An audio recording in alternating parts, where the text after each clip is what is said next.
Sono passati ben 16 anni, 17 al momento della vendita, 7,6 milioni di utenti hanno comprato quest'auto.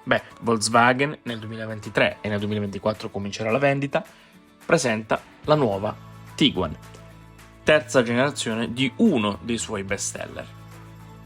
Grazie alla piattaforma MQB Evo, il nuovo Tiguan migliora praticamente un po' in ogni ambito.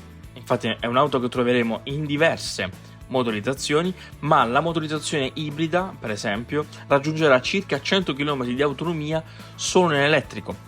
La ricarica in AC, quindi corrente alternata, sarà più veloce, mentre la ricarica in DC, corrente continua, ci sarà per la prima volta su un'auto ibrida Volkswagen.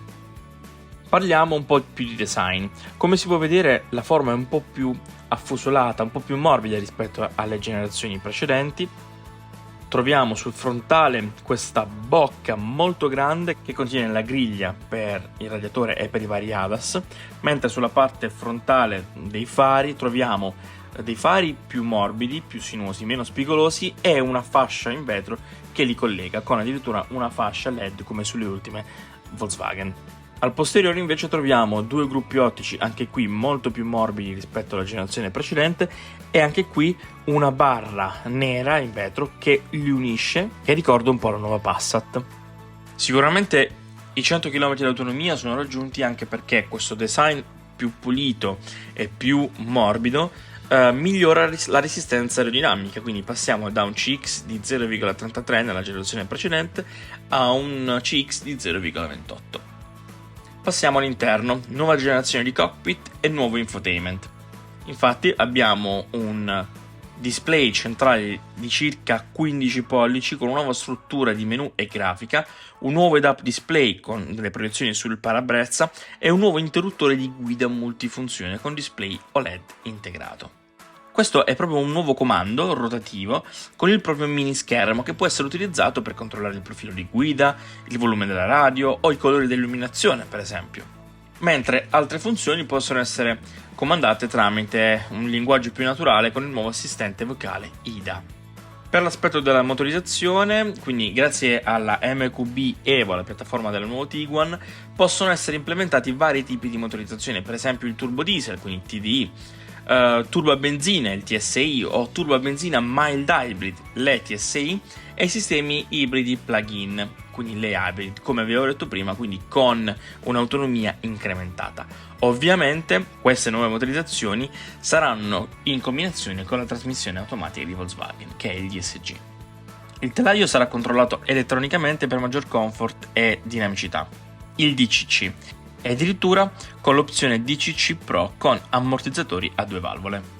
Mentre abbiamo anche di serie un Vehicle Dynamic Manager, che è un sistema che controlla le funzioni dei differenziali elettronici e i componenti di dinamica laterale degli ammortizzatori controllati nel sistema DCC Pro.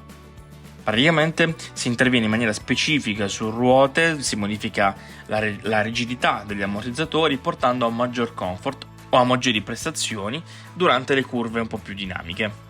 Ma oltre al comfort di guida parliamo anche del comfort interno. Infatti troviamo dei nuovi sedili chiamati Ergo Active Plus con regolazione lombare e pneumatica a 4 vie e funzione di massaggio a pressione pneumatica a 10 camere. Inoltre c'è una funzione di programmazione per l'attivazione automatica del riscaldamento o della ventilazione del sedile a determinate temperature esterne. Per quanto riguarda i fari, invece, sul nuovo Tiguan troviamo per la prima volta i fari a matrice di LED IQ Light HD, che è un sistema di illuminazione interattivo che è stato sviluppato parallelamente per il Touareg. Quindi entrambi i SUV condividono il design di base dei fari. Ma HD appunto sta per High Definition. E cosa c'entra l'alta definizione nei fari? C'entra perché nel nuovo Tiguan abbiamo un totale di 38.400 LED multipixel, 19.200 per faro, che illuminano la strada e l'area circostante a un livello completamente nuovo, migliorando comfort e sicurezza.